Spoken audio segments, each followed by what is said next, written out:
Olá, seja muito bem-vindo ao Tela 1. Eu sou Gabriela de Lara e hoje você vai acompanhar algumas produções feitas pelos alunos aqui da UP.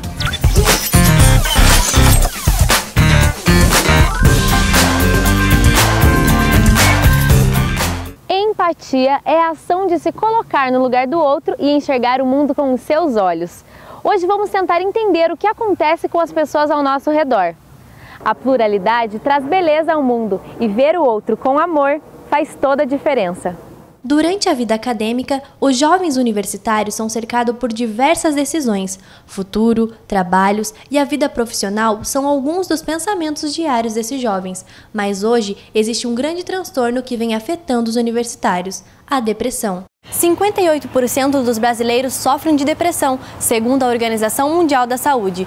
Entre eles, adolescentes e jovens universitários são os mais afetados. Pequenos estressores ao longo do tempo, por muito tempo.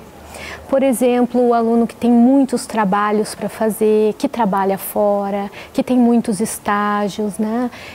Muitas cobranças, que tem que pagar a mensalidade da faculdade, que tem problemas familiares, que tem várias coisas acontecendo na vida dele que exigem dele, que ele está conseguindo, mas esse tipo de estresse crônico pode levar à depressão. As consequências da depressão são diversas. 3 principais motivos podem desencadear o transtorno: estresses diários, fracasso no desempenho e exclusão social. Eu sabia que tinham pessoas ali que não gostavam de mim ou que tinham algum problema comigo e isso já me incomodava. Então isso foi atrapalhando os estudos, as minhas notas caíram, a minha vida social já não tinha mais. Então foi um acúmulo de coisas, assim, olhares nos corredores, comentários, fofocas, mentiras. E, nossa, isso com certeza só piorou o meu diagnóstico. Apesar do transtorno se apresentar de diversas maneiras, não buscar um tratamento adequado pode fazer com que ela se prolongue.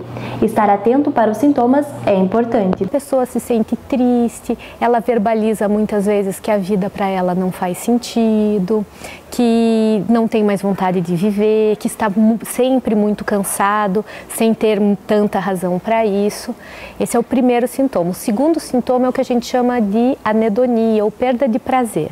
Então a pessoa deixa de ter prazer com atividades que antes lhes dava prazer. Olhando hoje em dia, assim, eu vejo que, por mais que eu tenha errado em alguns momentos, errado assim, entre aspas, em muitos eu acertei, que foi o próprio fato de ter reconhecido que eu estava num momento ruim e ter buscado ajuda, talvez não da ajuda profissional, mas das pessoas que sabiam exatamente do que eu estava passando e mesmo assim estavam ali do meu lado para me ajudar. Então eu acho que, olhando hoje, eu passei por momentos muito difíceis, mas eu sei que também tem pessoas que passam por momentos piores. O apoio que eu tive de muitas pessoas também me ajudou.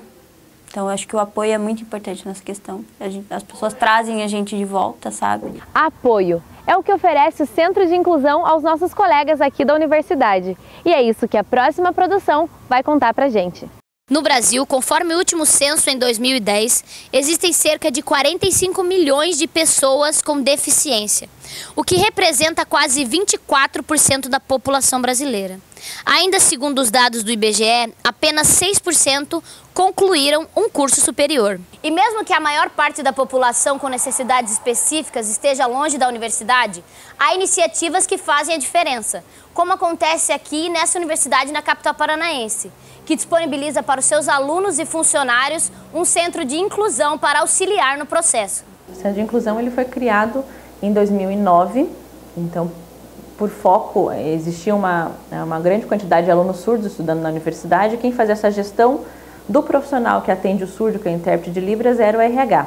E aí, como aumentou a demanda de alunos surdos, o RH não conseguia mais dar conta de cuidar dessa atividade, e aí foi-se criado o Centro de Inclusão. Então, inicialmente, o Centro de Inclusão ele era voltado para aluno surdo e, aos poucos, ele foi ampliando suas atividades, pensando no aluno como um todo. Aqui, além das adaptações arquitetônicas como rampas, pistas táteis e elevadores, o trabalho também consiste em mudar a atitude diante das diferenças. Mais ou menos 40 alunos fazem vestibular de banco especial, né? E não é só essa quantidade de alunos com necessidades específicas que acabam entrando na universidade. Então, uma das entradas para que a gente atenda é pelo vestibular.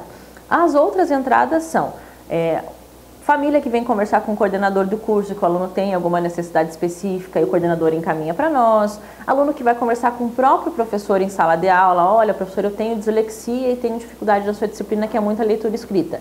O professor encaminha para o centro de inclusão. O próprio aluno, então para todos os alunos, no primeiro dia de aula é apresentado o centro de inclusão como um apoio ao acadêmico aqui da universidade. Eu sabia que tinha centro de inclusão, eu sabia que tinha alguns alunos que eu conheço e as intérpretes. Comecei a entrar na Universidade Positivo de 2013.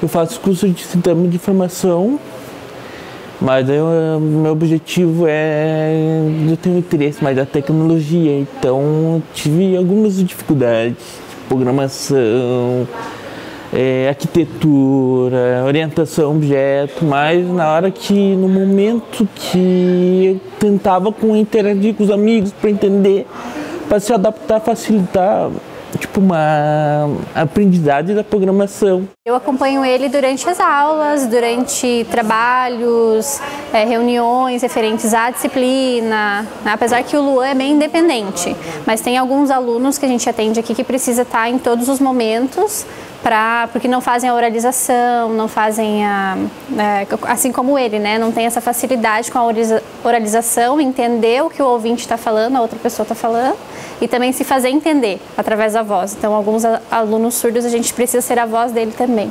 Assim como o Luan, o Lucas também é aluno e funcionário e conta com o Centro de Inclusão para ter sucesso na aprendizagem. Eu entro às 9 horas da manhã, saio às 4 da tarde, daí a partir das 4 da tarde, quando eu saio, eu bato o meu ponto, daí quando eu vou pro Azul, que eu tenho aula lá, a segunda, a quinta, eu estou aqui trabalhando, estudando, e eu estou estudando fotografia, já estou terminando o curso, e aqui o pessoal me abraçou, o pessoal, eles são muita gente boa, como funcionário e como aluno também, eu gosto muito daqui. No início, quando o Lucas entrou no curso, a minha maior dificuldade não foi na minha aula, foi fazer com que os alunos aceitassem o Lucas.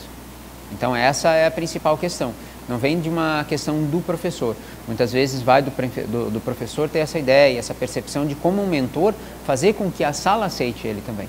E o Lucas sempre teve, desde o começo, ele sempre teve ele foi um menino, uma pessoa que consegue se inserir bem com a turma e trabalhar bem com a turma. Para a produção do Lucas, eu precisei da ajuda do Centro de Inclusão. A primeira situação, quando apareceu o TCC dele, eu falei, eu preciso da ajuda do Centro de Inclusão para ver como que o Centro de Inclusão vai trabalhar isso.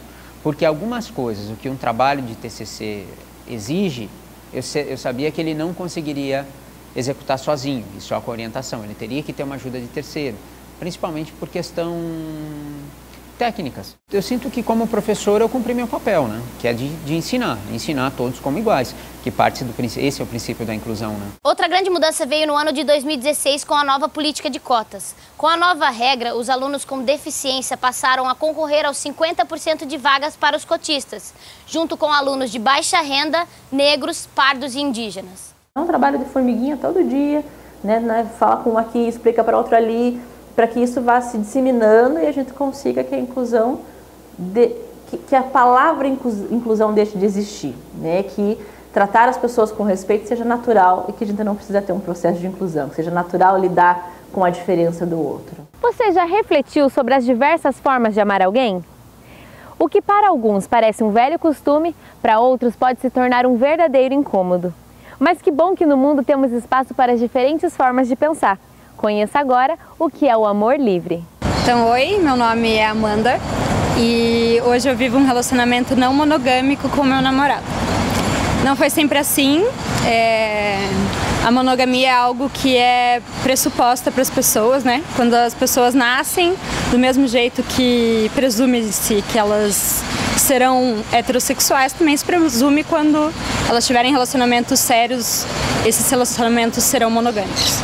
Desde a adolescência eu enxergava alguma coisa errada com os relacionamentos das pessoas à minha volta. Eu não tinha muita certeza do que era, mas alguma coisa alguma coisa me dizia que aquele sofrimento das pessoas era à toa. Nunca me senti muito à vontade com o relacionamento com uma pessoa só, então sempre tive uns probleminhas nos namoros, assim, da pessoa ter essa coisa meio de possessividade, querer ter só comigo. Quando eu conheci os relacionamentos não monogâmicos e fui estudar e pesquisar sobre o assunto, eu descobri uma origem histórica de como a monogamia sempre foi imposta. Os homens, na época das cavernas, eles queriam garantir que aquela cria que a mulher estava gerando era dele. O que ele fez? Ele trancafiou a mulher numa caverna e falou: a partir de agora você é minha.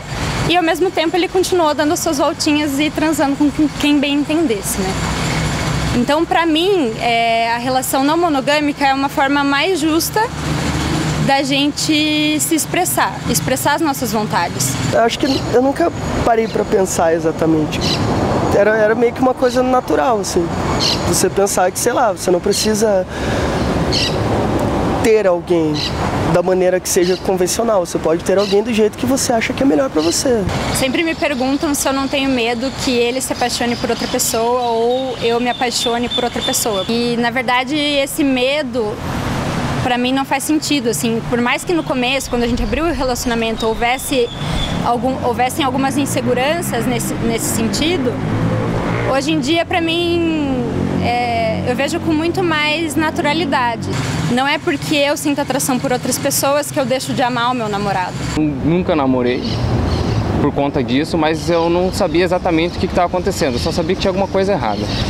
E eu fui conversando com amigos e com amigas minhas sobre o relacionamento deles e geralmente as coisas não estavam certas. Tinha alguma coisa não funcionando ali e eu perguntava para um, perguntava para outro e eu não conseguia enxergar nada errado de nenhum dos dois lados. Então, para mim, nenhum dos dois estava errado, mas eles estavam sofrendo. Então, eu comecei a pensar que o problema estava no sistema que eles estavam envolvidos. Eu aprendi uma palavra essa semana que é compersão. É você estar feliz em ver o outro feliz, por mais que isso envolva outra pessoa. Eu acho legal como hoje em dia a gente tá meio que perdendo essa noção de ter uma pessoa só. Sei lá, é meio que estranho pensar que só existe um jeito de gostar de alguém. Eu acredito que a monogamia ela sustenta uma cultura da mentira, porque ela faz o relacionamento sobreviver por mais tempo.